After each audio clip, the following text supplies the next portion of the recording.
আজকে আলোচনার জন্য তিনটা বিষয় নির্ধারিত ছিল, তার মধ্যে দুটি বিষয় আলোচিত হয়েছে। প্রথম হচ্ছে দ্বিকক্ষ বিশিষ্ট পার্লামেন্টের বিষয়টা। দ্বিকক্ষ বিশিষ্ট পার্লামেন্টের আপার হাউস নিয়ে আলোচনা হয়েছে। যেহেতু লোয়ার হাউসে কিভাবে নির্বাচন হবে সেটা কমিশনেরই সুপারিশে আছে বিদ্যমান পদ্ধতিতে, ফার্স্ট পাস্ট দ্য পোস্ট, মানে বিদ্যমান যেটা আছে সেই পদ্ধতিতে নির্বাচন হবে। সেই জন্য ওই বিষয়ে আর কোনো আলোচনা হয়। দ্বিকক্ষ বিশিষ্ট পার্লামেন্টের বিষয়ে বিভিন্ন রকমের মতামত থাকার কারণে আপনারা জানেন আজকে প্রায় 3.5 দিন মতো আলোচনা হলো আর কি। আগে 2 দিন 2.5 দিন, আজকে সহ প্রায় আমার হিসেবে 3.5 দিন আলোচনা।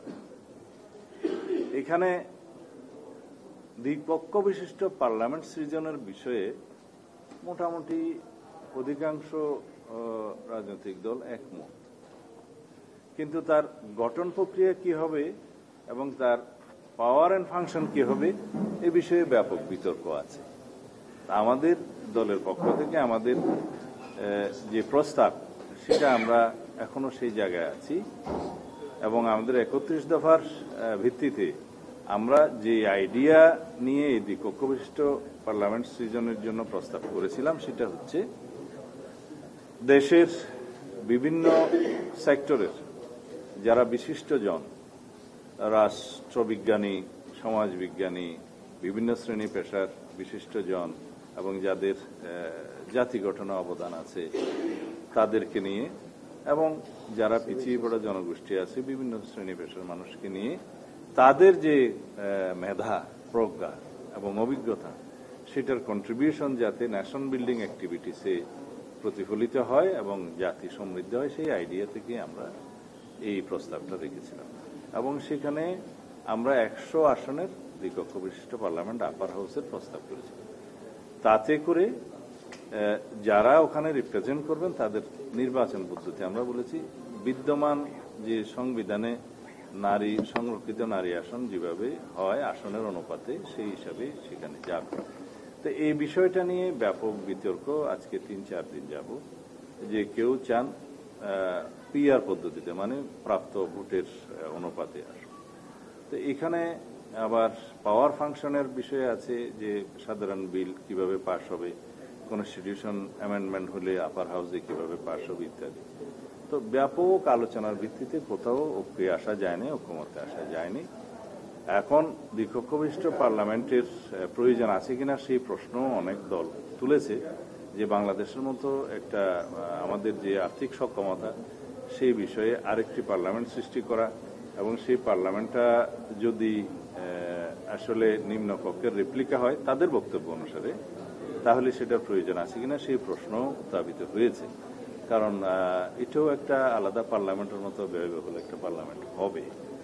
তো সেই বিষয়ে সমস্ত বিষয়ে আলোচনা করে ঐক্যমত্য কমিশন সবার মতামত নিয়ে একটা সিদ্ধান্তে আসার কথা। সেই সিদ্ধান্ত জানানোর পরে আমরা আমাদের প্রতিক্রিয়া বা আমাদের সম্মতি বা অসম্মতি সেটা জানাতে পারবো, সেই জন্য আমাদেরকে অপেক্ষা করতে হবে। দ্বিতীয় বিষয় ছিল সংবিধান সংশোধনী সংক্রান্ত, কিভাবে সংবিধান এবং সেই বিষয়ে আবার মতামত নেওয়া।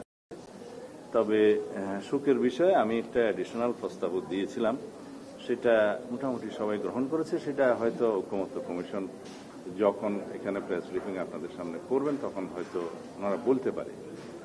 সেটা হচ্ছে বিদ্যমান সংবিধান কিভাবে সংশোধিত হয় নিম্নকক্ষে, মানে বর্তমান তো জাতীয় সংসদ যেটা আমরা আমাদের কনস্টিটিউশন অনুসারে আছে, সেখানে প্রথাগতভাবে ট্রেডিশনালি 2/3 মেজরিটিতে সংবিধানের যে কোনো বিধান সংশোধন করার বিধান আছে। এখানে একটা বিধান আছে যে আর্টিকেল 142 অনুসারে সংবিধান কিভাবে সংশোধিত হবে সেটা ওখানে বলা আছে।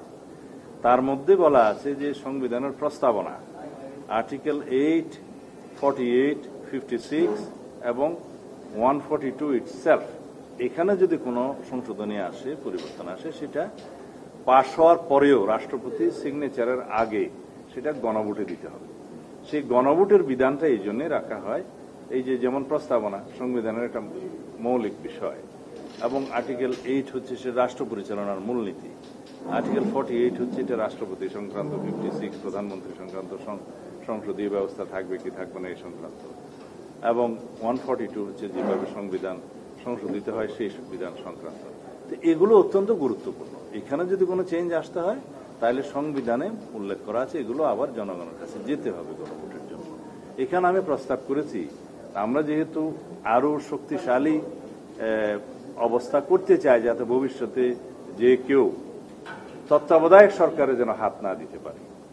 তত্ত্বাবধায়ক সরকার একরকম প্রতিষ্ঠিত বা রিইনস্টেট হয়েছে বলা যায়, যেহেতু হাইকোর্টের ভার্ডিক্টের মধ্য দিয়ে আর্টিকেল 58 ক এবং ক 2 পরিচ্ছেদ নামে আপনারা যেটা জানেন তত্ত্বাবধায়ক সরকার গঠন প্রণালী এবং পাওয়ার ফাংশন যেখানে আছে এটা আবার রিইনস্টেট হয়েছে, তবে সেটা আরো আপিল হবে। এবং যেহেতু 13 অ্যামেন্ডমেন্ট চ্যালেঞ্জ হয়েছিল, জাস্টিস খায়রুল হক সাহেব এটাকে অ্যাবলিশ করে দিয়েছিল, সেটা আবার এখন রিভিউতে আছে। তা আমরা ধরে নিচ্ছি এটা জনগণের পক্ষে রায় হবে, মানে আমরা এটা ধরে নিয়ে যে তত্ত্বাবধায়ক সরকার ব্যবস্থা বহাল হয়েছে এটা ধরে নিয়ে আমরা কথা বলছি। এবং এমনও হতে পারে, আমি একটু অ্যাডভান্স এটা বলেছি, এমনও হতে পারে যদি জুডিশিয়ারিতে আমাদের পক্ষে জনগণের পক্ষে রায় না আসে যেটা রিভিউতে আছে, তারপরও পার্লামেন্টের কিন্তু ক্ষমতা আছে পুনরায় এটা প্রবর্তন করা, কারণ লেজিসলেশনের ক্ষমতা লেজিসলেচার। তো আমি যে কোনো অবস্থায় যেহেতু সারা জাতি তত্ত্বাবধায়ক সরকার পুনঃপ্রতিষ্ঠার জন্যই সংগ্রাম করেছে, তা আমরা ধরে নিলাম তত্ত্বাবধায়ক সরকার ব্যবস্থা পুনঃপ্রতিষ্ঠিত হবে। তো সুতরাং এই তত্ত্বাবধায়ক সরকার ব্যবস্থায়ও যদি কোনো পরিবর্তন কোনো সময় কেউ আনতে চায় সেটাও গণভোটের মধ্যে অন্তর্ভুক্ত করা হয় যেন সেই প্রস্তাব করেছিলাম, সেটা অ্যাকসেপ্টেড হয়েছে। তা এখন আজকে এখানেই শেষ, এরপরের বিষয়টা আলোচিত হয়নি। ধন্যবাদ। বিএনপি উচ্চকক্ষে পিআর পদ্ধতিতে ভোটের পক্ষে না বিপক্ষে সেটা তো পরিষ্কার, আমরা পিআর আমরা তো আগেই বলেছি। রাজনৈতিক দলগুলো গতকাল অভিযোগ করেছে যে বিএনপি পিআর পদ্ধতি না চাওয়ার কারণ হচ্ছে নিম্নকক্ষে আসনের ভিত্তিতে তারা পিআর চায়। কে অভিযোগ করেছে? রাজনৈতিক দলগুলো তারা বলেছে যে না চাওয়ার কারণ হচ্ছে তারা আবারও একসচ্ছ মানে উচ্চকক্ষে তারা আধিপত্য বিস্তার করবে, যদি পিআর পদ্ধতি হয় তাহলে এই বিস্তারটা তাদের থাকবে না, এই কারণে হচ্ছে তারা পিআর চাচ্ছে না। আমরা আমাদের আইডিয়াটা 31 দফার আলোকে আমরা এখানে প্রস্তাব দিয়েছি, এবং সংবিধান সংস্কার সংক্রান্ত যে কমিশন হয়েছিল সেখানেও আমাদের সেই প্রস্তাব দিয়েছি। এখানেও আমরা যে আইডিয়ার কারণে যে কন্ট্রিবিউশন নেয়ার জন্য আমরা এই প্রস্তাবটা করেছিলাম আপার হাউস প্রতিষ্ঠার, সেই জায়গাতেই আমরা আছি। এখন কেউ অভিযোগ করতেই পারে এটা লোয়ার হাউসের রিপ্লিকা হবে ইত্যাদি, পাওয়ার ফাংশন কি হবে সেগুলো নিয়ে আলোচনা করতে পারে, সেটা তো আলোচনা শেষ হয়নি। আলোচনা শেষ হলে কমিশন বলেছে যে তাদের একটা মতামত বা সিদ্ধান্ত পরবর্তী দিনে তারা জানাবে। তো জানালে পরে তখন আমরা তারা কি বললেন তার উপর ভিত্তি করে আমরা আবার কথা বলতে পারবো। কারো অভিযোগের আমি জবাব দিতে চাই না।